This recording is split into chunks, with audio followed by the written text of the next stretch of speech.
My question is to the Premier. Doug, a widower, and his 2 children, including his daughter Nova, who has cerebral palsy and uses a motorised wheelchair, have been waiting on the social housing list for 4 years. Last week, following a story on A Current Affair about the family's plight, the government issued a statement claiming the family had been offered 2 homes. Does the Premier stand by this claim? Thank you, Speaker. The member for South West Coast has raised a very specific example with particular details, and I will refer that matter to the Minister for Housing for further action and follow-up. Yeah. Member for South West Coast on a supplementary question. In 1 week's time, Doug and his family may have no other option but to move back into an abandoned bus in a paddock. It's simply unacceptable that this vulnerable family is being left homeless. There are suitable properties available in Warrnambool. Will the Premier find Doug and his family a home tomorrow? And I have referred it to the Minister 2 weeks ago in this House. You know about it. Order.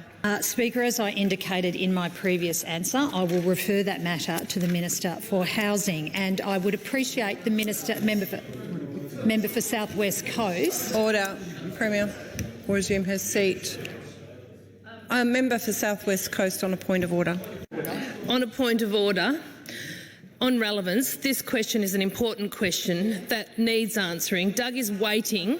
His daughter is desperate. Member for South West Can Coast. you please address the question and answer whether Doug can have a home in Warrnambool tomorrow? Member for they South are there West waiting. Coast. Speaker, and I will say this to the member for South West Coast. I will extend to Doug and his family the dignity and respect that they deserve for these matters to be dealt with in a respectful way,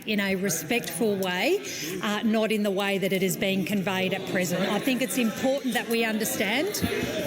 I would like the Minister to recall the fact that I was disrespectful. In fact, quite the opposite. To maintain this family's dignity, I went to the government first before the press because his dignity needed preserving. That was my initial aim. Speaker, to assist the House, I withdraw, and I will also refer the member to South West Coast to the many examples of how, whether it's through the $5.3 billion big housing build, the additional $1 billion that we are investing. You know what, Leader of the Opposition? It is working very well. Let me tell you what we have been doing since January of this year. Order.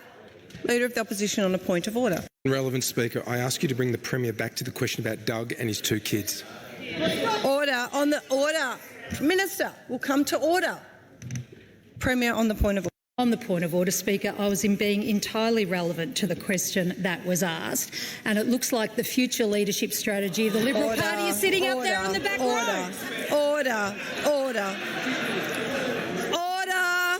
Speaker, we're talking about someone who is about to be homeless. He and his family are about to be homeless. I would ask you to bring the Premier back on relevance to this important question. I would ask you to bring the Premier back to the question. Thank you, Speaker. And the question went to housing supply. And as I was about to go through, and time will not permit me to go through the long list of actions that we have taken since just the most recent months. Speaker, the Premier is defying your ruling. This is about Doug. The question is about whether the Premier can get Doug and his 2 kids a home tomorrow. I appreciate the broader list. Order. The Premier was being relevant to the question that was asked. Premier to continue. Speaker, and I know the Leader of the Opposition is embarrassed that he has blocked, not supported more homes. We will continue to invest in more homes.